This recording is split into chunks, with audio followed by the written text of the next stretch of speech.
문재인 전 대통령 전 사위에 대한 특혜 채용 의혹을 수사하는 검찰이 문다혜 씨 등 주거지 등을 압수수색했습니다. 영장에 문 전 대통령이 피의자로 적시된 것으로 알려지면서 소환 조사 가능성에도 이목이 집중됩니다. 김한규 변호사와 관련 내용 짚어봅니다. 어서 오십시오. 안녕하세요. 네, 지금 검찰이 김정숙 여사 외유성 출장 의혹도 수사를 하고 있는데 지금 문재인 전 대통령까지 피의자로 적시하면서 두 부부가 동시에 수사를 받게 됐습니다. 전직 대통령 부부가 이렇게 동시에 검찰 수사를 받게 된 적이 있었습니까? 예, 우리 헌정사에선 처음 이제 벌어지는 일이고요. 또 이제 검찰이 지금 문재인 전 대통령 더 나아가서 지금 따님이죠. 문다혜 씨에 대해서 이제 압수수색 나갔다는 게 주말에 보도가 됐는데 이 부분은 전주지방검찰청에서 수사하고 있고 이제 배우자인 김정숙 여사에 대해서는 이제 서울중앙지검에서 수사하고 있어가지고 이렇게 동시에 두 지방검찰청이 수사하는 경우는 뭐 처음으로 알고 있습니다. 예. 지난주에 검찰이 문재인 전 대통령 딸 문다혜 씨 서울주거지 그리고 제주도 별장 등에 대해서 압수수색을 했는데 이게 구체적으로 어떤 수사인지 시청자분들께 간략하게 좀 설명을 해주시죠. 네, 이 수사가 뭐 상당히 좀 오랜 기간 고발이 이루어졌고 상당히 좀 진행된 사건으로 알고 있는데요. 뭐 아주 간단히 말씀드리면은 예. 그 문재인 대통령의 이제 그 당시 대통령 재직 시 그 사위 그 따님 이 부부에 대한 그 어떤 이 이상직 그 당시 전 의원인 신분이었죠. 그 중진공 이사장으로 이제 취임한 직후에 그 사위에 대한 특혜 채용이 있지 않았느냐. 그 특혜 채용이 더 나아가서 이 부부에 대한 그 경제적 지원 이것이 이제 문재인 대통령에 대해서 어떤 뭐 경제 공동체로 간주해서 이것에 대해서 뇌물죄로 지금 검찰은 들여다보고 있는데요. 예. 이게 왜 논란이 되었냐면은 그 당시에 현재 대통령의 그 따님 부부가 지금 그 당시 태국으로 이주했었거든요. 예. 사실 이것도 굉장히 이례적이었고 그리고 그 당시 사위인 서모 씨가 항공 업무에는 어떤 전문성이 없었습니다. 그럼에도 불구하고 이제 채용이 되어가지고 그 당시 야권, 지금의 여권이 되겠죠. 국민의힘이겠죠. 예. 그 당시 야권에 대해서는 이것이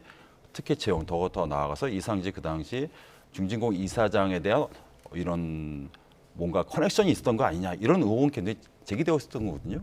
근데 이게 더 나아가서 현재 이제 압수수색, 강제 수사까지 지금 이어나가고 있는 상황인 것입니다. 예. 말씀하신 대로 그 문재인 전 대통령의 전 사위 서모 씨가 과거 게임 회사에서 근무한 적이 있지만 항공업계 실무를 맡은 경험이 없기 때문에 이 석연치 않은 임원 채용이다 라면서 안팎에서 지금 잡음이 적지 않았거든요. 지금 하나씩 지금 피의자로 적시된 압수수색 영장 관련해서 지금 월급이나 그런 월 체류비까지 해서 얼마가 지금 뇌물로 본 겁니까, 검찰이? 네, 일단 매월 급여로 매월 800만 원이 지원된 걸로 알려져 있고요. 그 태국에 체류하는 기간 동안 이게 지금 이상직 그 당시 중진공 이사장의 계열사로 알고 있는데요. 타이 이스타제 이 회사에 임원으로 있으면서 약 2억 2천만 원 정도의 이제 급여, 생활비를 지원받은 걸로 알고 있는데요. 이 돈에 대해서 검찰은 전액 그 문재인 대통령의 뇌물로 지금 의심을 하고 수사를 하고 있는 것입니다. 예. 그렇기 때문에 지금 압수수색 영장에 문재인 전 대통령이 피의자로 적시된 건가요? 네, 맞습니다. 예. 지금 공직자 가족이라든지 제3자가 돈을 받게 된다면은 이게 유무죄 판단에는 결국 독립생계 여부가 핵심 쟁점 아니겠습니까? 이번 경우도 문다혜 씨 부부 그리고 문 전 대통령을 서로 경제 공동체로 보느냐 마느냐 이게 쟁점인 것 같은데 어떻게 법률적으로 해석이 가능할까요? 일단 법 상식적으로 일반 국민들이 봤을 때 이제 뇌물이라고 하면 이제 공직자가 어떤 뭐 청탁을 받거나 아니면 청탁을 받지 않더라도 어떤 직무에 관련 대가를 가지고 어떤 금품을 받았을 때 직접 받았을 때 이제 뇌물죄가 성립된다고 보는 것이 일반적인데요. 예. 근데 이제 제3자가 받는 경우가 있습니다. 제3자, 그러니까 공직자가 아니고 제3자가 뇌물을 받는 경우가 있는데 이럴 경우에 뇌물죄가 되려면은 이제 부정한 청탁이 있어야 됩니다. 그런데 예외적으로 우리나라 대법원 판례에서는 이 경제 공동체라는 개념이 있는데 이것은 통상 배우자라든가 어떤 경제 생활을 같이 하고 있는 어떤 가족의 경우에 인정되는 개념인데요. 예. 뭐 예를 들면 그 뇌물을 그 받음으로써 그 제3자가 예를 들면 뭐 이 사건에서는 검찰은 지금 따님 부부를 보고 있죠.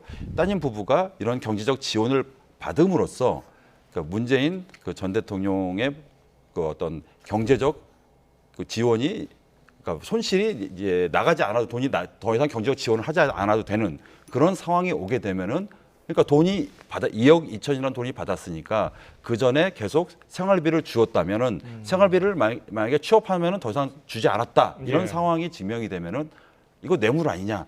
지금 검찰은 이걸 이렇게 지금 들여다보고 있는 것입니다. 그러니까 문 전 대통령 부부가 그동안 문다혜 씨 부부에게 생활비를 지원해 줬다가 그 옛 사위가 지금 취업을 된 이후부터 생활비를 중단했으니 문 전 대통령 부부와 직접적인 금전적 이익이 있었다. 이렇게 검찰은 판단을 하고 있는 예, 거잖아요. 검찰은 그게 들여다보고 있으니까 아무래도 이제 문재인 그 문다혜 씨 부부 이제 뭐 전 사위가 되겠죠. 전 사위 입장에서는 그 당시에 예를 들면 자기는 뭐 게임 회사에 계속 다니고 있었고 예. 계속 뭐 돈을 받고 있었다든가 예를 들면은 당연히 독립생계다 이런 부분이 소명되면 뭐 다툴 수 있는 여지는 있습니다. 만에 하나 취업이 됐더라도 생활비를 계속 지급했더라면 그러면 이 논리는 성립하지 않는 겁니까? 왜냐하면은 그게 그 뇌물이 되려면은 예를 들면 그 공직자 입장에서는 이게 제3자가 받는 거 아니겠습니까? 예를 들면 자기 자식이 받는 건데 자식이 받게 되는데 이 돈을 받음으로 인해서 자기는 이제 저 사람 돈이 안 나가는 경우가 돼야지 자기가 경제적 이익이 생기는 거거든요. 예. 근데 매달 1,000만 원씩 줬다고 가정을 하면은 취업을 했어도 그래도 좀 뭐 용돈을 해라. 계속 1,000만 원 계속 주고 있다면은 이익이 없는 겁니다. 사실은 공직자 입장에서는. 그래서 이 부분을 검찰이 좀 입증하는 것이 관건이라고 봅니다. 그런데 그런 경제적 이득에 대해서 검찰이 어떻게 밝혀낼까요? 경찰 입장에서는 예. 뭐 통상적으로 수사 과정에 있어서 근데 1차적으로는 서모 씨가 어떠한 예를 들면 여기 이 타이 이스타잭에 취업하기 전에 어떠한 경제 활동을 하고 있었는지에 대해서 검찰은 밝혀야 될 것이고 예. 더 나아가서 이 취업을 하는 동안에 과연 문재인 대통령 자기 이제 장인 어른이겠죠. 계속 경제적 지원을 어떻게 받고 있었는지 그 전과 그 후 이 과정도 다 밝혀야 되는데 지금 검찰에서는 알려진 바에 의하면은 그 문재인 대통령의 지금 금융 거래 내역까지 전부 다 압수수색을 해서 예. 좀 들여다보고 있다고 합니다. 아마 이 부분을 들여다보면은 어느 정도 좀 밝혀지지 않을까. 이게 뭐 예. 좀 어려운 수사입니까? 아니면은 자료를 바탕으로 비교적 쉬운 수사입니까? 근데 이게 뭐 반반인데요. 예. 일단은 금융 거래 내역이라든가 돈 거래 내역 같은 거 밝히는 것은 어렵지 않습니다. 그 부분 어렵지 않는데 문제는 이제 관련자들은 모두 다 이거에 대해서 다 부인하거나 또는 이제 진술을 거부할 가능성이 매우 높은 사건이거든요. 그렇게 되면 결국은 이 돈 거래 내역으로만 밝혀야 되는데 예. 그 얼마 전에 이제 몇 년 전에 그 논란이 됐던 이제 화천대유와 관련해서 이제 곽상도 전 민정수석 사건 같은 경우도 이 돈이 오간 거는 명확히 입증되었고 아들한테 간 걸로 알고 있는데요. 예. 근데 그거에 대해서 이제 곽상도 전 민정수석이 돈을 직접 받았대 경제적 공동체 아니냐 자식이랑은. 근데 법원에서도 그런 의혹은 있다고 보지만은 다만 아들은 독립생계였다. 즉 경제적 공동체가 아니다기 때문에 그 곽상도 수석이 직접 뇌물 수수자로 보지는 않았거든요. 예. 그래서 이 돈 흐름이라든가 이런 건 밝히긴 쉬운데 이것을 경제 공동체로 묶어서 이거 증명하는 것은 좀 만만치는 않은 사건이다 네. 이렇게 보고 있습니다. 예전에 박근혜 전 대통령과 최승원 씨는 경제 공동체로 판단이 됐기 때문에 유죄가 나온 거죠. 그건 그러니까 기업에서 이제 승마 지원을 받지 않았습니까? 이 부분에 대해서 그 당시 법원에서는 박근혜 전 대통령이 직접 뇌물을 받은 것이나 마찬가지다. 왜냐하면은 최순실 씨랑 경제적 일체의 관계가 있다 이렇게 보고 이걸 검찰이 그대로 밝힌 것이죠. 지금 검찰은 문 전 대통령이 제3자 뇌물죄가 아니라 직접 뇌물죄까지 적용이 가능하다는 그런 입장인데 이 둘 차이가 좀 같은 듯하면서도 다르더라고요. 어떻게 사실 설명하셨습니까? 제3자 뇌물죄를 검찰이 증명하는 것은 예. 그 직접 뇌물죄보다 훨씬 어렵습니다. 예. 왜냐하면 부정한 청탁까지 입증을 해야 되거든요. 그러니까 부정한 청탁이라고 하면 그 이상식 그 당시 그 중진공 이사장이 만약에 문재인 대통령 측에게 나를 그 중진공 이사장으로 임명시켜주면 그 사위를 내 계열사의 임원으로 취업시켜주겠다. 이런 부정한 청탁을 했던 것까지 입증해야 되거든요. 예. 그런 부분이 있기 때문에 그 직접 뇌물 수수죄가 검찰 입장에서는 훨씬 더 증명하기 쉬운 죄입니다. 네, 직접 뇌물죄는 검찰이 자금 흐름만 명확히 규명을 하면은 부정청탁 입증이 하여간 절반 정도 거죠? 고지는 넘었다고 보여줄 수 있죠. 예. 네, 지금 어쨌든 피의자로 적시된 만큼 소환 조사가 불가피하다 이런 시각이 법조계에서 나오고 있는 것 같습니다. 일단은 압수수색을 좀 광범위하게 한 걸로 알고 있거든요. 뭐 집이라든가 사무실 그리고 별장까지 다 압수수색을 했고 이런 부분에서 압수물도 분석을 해야 되기 때문에 아마 추석 연휴 지나서까지는 이 수사가 이어질 것 같고요. 일단 문다혜 씨에 대해서 사위에 대해서는 이미 그 조사를 한 걸로 알고 있고 문다혜 씨에 대해서도 추석 연휴 지나면은 뭐 참고인 조사가 이루어지지 않을까 전망합니다. 예. 정치적 상황을 빼놓고 얘기할 수가 없어요. 그렇기 때문에 검찰도 이게 신중하게 수사를 하고 있는 모습인데 소환하게 된다면은 전직 대통령 문재인 전 대통령에 대해서는 어떤 방식으로 이루어질까요? 왜냐하면 이게 이제 문다혜 씨라든가 아니면 사위 서모 씨 같은 경우는 공직자가 아닙니다. 그 당시에. 그렇기 예. 때문에 뇌물죄 주체가 될 수 없어요. 문제는 뭐냐면 그 문재인 전 대통령을 이미 피의자로 적시했던 압수수색 영장이 언론에 대대적으로 보도가 되었고 이것이 어떻게 보면 지난 주말 사이 국민들에게 가장 뜨거운 관심이 되었는데 예. 이 상황에서 검찰은 그러면은 이제 문다혜 씨까지 참고인 조사하고 뭐 해보니까 사실은 뭐 별거 없네 이렇게 결론을 내린다는 거는 검찰이 굉장히 이거는 위험 부담이 굉장히 크거든요. 예. 그러면은 문재인 대통령까지 소환 조사를 하겠다는 전제하에 이거에 대해서 대대적으로 수사한 겁니다. 물론 그 부분에 대해서는 이제 우선순위로 문다혜 씨에 대해서 수사가 이루어지게 될 것이고 그 후에 그 어떤 뭐 증거라든가 금융거래 내역이라든가 이 부분에서 어느 정도 최대한 정리되면 마지막으로 소환 대상자가 이제 문재인 전 대통령이 될 것 같고요. 그 부분에 대해서는 검찰이 이제 진행할 것인데 제가 검찰에 당부하고 싶은 것은 너무 오래 끌어왔으면 안 된다. 이것은 전직 대통령 수사이기 때문에 예. 또 국민들이 혼란이 올 수 있기 때문에 좀 신속하게 한 연말까지는 좀 마무리했으면 좋겠다는 게 제 개인적인 바람입니다. 그런가 하면 지금 문 전 대통령의 손자 태블릿 PC를 압수했다. 아니다. 손자 게 아니라 뭐 문다혜 씨 이메일이 저장돼 있었던 PC다. 좀 공방이 오고 가고 있습니다. 어떻게 보셨습니까? 사실 이런 공방이 있다는 것 자체 있다는 것에 대해서는 적어도 이제 법률가들은 좀 약간 좀 이해할 수 없는 구석이 있습니다. 왜냐하면은 그것이 누구 소유이냐가 중요한 것이 아니라 그 태블릿 PC 안에 이 범죄와 관련된 증거가 있는지 없는지가 쟁점이고 그거에 대해서 법원에서 압수수색 영장을 발부했다. 그 태블릿 PC를 지적을 해서 그러면 검찰 입장에서는 그 압수하는 것이 아무 문제가 없는 거고요. 만약에 이제 문다혜 씨 입장에서 당시에 변호인도 참여한 걸로 알고 있는데요. 이것이 뭐 유법한 수사라든가 뭐 이런 부분이 그 문제되게 되면은 지금 이렇게 항의할 것이 아니라 통상적으로는 바로 법원의 준항고 절차를 거치게 됩니다. 준항고를 통하게 되면은 이게 취소되는 경우도 있거든요. 예. 그래서 이거는 뭐 누구 소유냐가 중요한 게 아니고 그 태블릿 PC 안에 어떠한 저작물이 있느냐 이게 쟁점인데 이거에 대해서는 뭐 서로 간의 쟁점보다는 예. 계속 누구 소유냐만 되는 건데 이것은 약간 좀 본말이 전도된 상황이다 이렇게 말씀드리고 싶어요. 그렇군요. 예, 예, 예. 이런 수사 전반적인 내용을 총괄하고 있는 검찰총장, 지금 이원석 검찰총장 임기는 얼마 안 남았어요.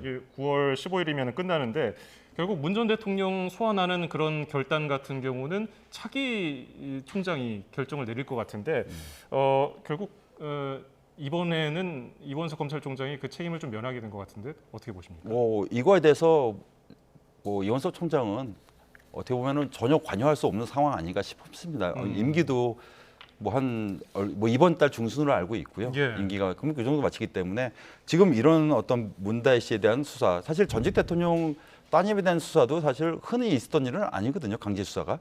그럼 이 부분에 대해서 당연히 총장한테 다 보고됐을 텐데 이거에 대해서 뭐 수사를 지휘한다든가 뭐 이거 이렇게 할 수 있는 상황도 아니고요. 그래도 문다혜 씨 소환 조사라든가 문재인 전 대통령 소환 조사라든가 이것은 이제 신임 다음 총장, 심우정 총장과 이 본격적으로 본인이 이제 지휘하고 책임질 사안이 아닌가 생각됩니다. 네, 지금 지난 5월에 수사를 주도한 이창수 전주지검장이 서울중앙지검장으로 자리를 옮기면서 사건 이송 가능성이 제기됐습니다. 어떻습니까? 아마 뭐 이것도 확인된 사실은 아닌데요. 이창수 서울중앙지검장은 아마 이 수사도 아마 본인이 마무리하고 싶지 않을까. 이것이 통상적으로 검사를 아마 지금 수행하고 있는 대다수의 검사들은 그러니까 본인이 지휘해서 어느 정도 수사가 진척된 사안이었으면은 본인이 책임지고 마무리하고 싶은 어떤 뭐 욕심이라면 욕심, 또 아니면은 뭐 사명감이라면 사명감이 있을 텐데요. 어떻게 보면은 사실은 서울중앙지검에서 이거 마무리하는 게 맞지 않나 생각도 드는 게 예.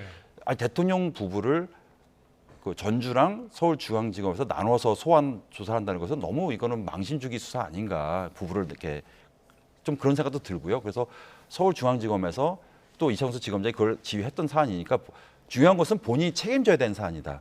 이거에 대해서 결과에 대해서는 그런 점에서는 그 중앙에서 같이 지휘하는 것도 좀 맞지 않나 생각은 듭니다. 그렇군요. 이런 가운데 심우정 검찰총장 후보자 인사청문회가 코앞으로 다가왔는데요.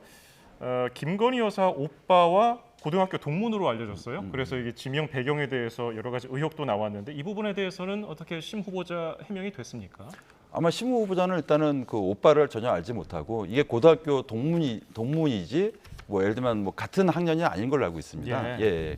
그렇기 때문에 전혀 모르는 사이였고 또 심우정 후보자 같은 경우는 그 검찰 내에서도 뭐 검찰총장까지는 아니더라도 굉장히 어떤 검찰의 그 동일 기수에서는 되게 유능한 검사로 선두주자로서 알려져 있거든요. 그렇기 때문에 그 오빠랑 우연찮게 뭐 같은 고등학교 동문인지 모르겠지만 예. 그걸로 인해서 임명됐다는 것은 좀 지나친 의혹이 아닌가 생각이 듭니다. 지금 김건희 여사 명품 가방 수수 의혹 기소 여부를 논의할 검찰 수심이 지금 6일로 다가왔는데 어떤 결정을 내리게 될까요? 네, 저도 개인적으로 상당히 궁금한데요. 왜냐하면은 뭐 얼마 전에도 사실은 이태원 참사와 관련해서 김건호 서울청장이 검찰은 이제 불기소 의견을 냈지만은 수심위에서 이제 기소 의견을 내서 지금 현재 재판을 받고 있지 않습니까? 그래서 이번 사안 같은 경우에서도 지금 검찰 입장에서는 이제 청탁금지법이라든가 이런 부분에서 무혐의를 강력하게 주장하겠지만은 이제 이원석 총장이 추가로 변호사법이라든가 알선수재까지 같이 심의해봐라고 결론 내렸습니다. 그래서 뭐 검찰에서는 어떤 무혐의 논리를 펴겠지만 또 수사심의위원회에서는 어떤 결정을 내릴지 모르겠어요. 다만 그 자리에서 뭐 기소 또는 불기소 이런 어떤 양단의 결정을 낼 수도 있겠지만요. 또 전문가들이 봤을 때는 또 수사가 미진한 부분이 있으면은 또 수사를 좀 더 보완해라, 좀 계속하라 이런 판단을 할 수도 있거든요. 예. 약간 그 정도의 판단만 나와도 아마 파장이 굉장히 크지 않을까 생각이 듭니다. 예, 알겠습니다. 이슈플러스 오늘 도움 말씀에 김한규 변호사였습니다. 말씀 고맙습니다. 감사합니다.